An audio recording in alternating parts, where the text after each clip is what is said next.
No guys, yan po ang water dispenser na hindi nagpa-pump. Yan po ang naging problema. Kung nakikita niyo po yung ilalim na yan, tatanggalin lang po yan dahil nandiyan po ang pump niyan. Isa lang.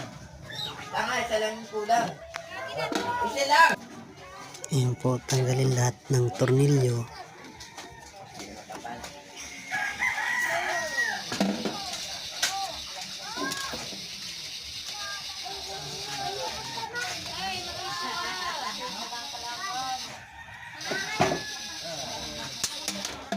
Ayan po, makikita niyo yung pump. Pag naalis po, ayan po.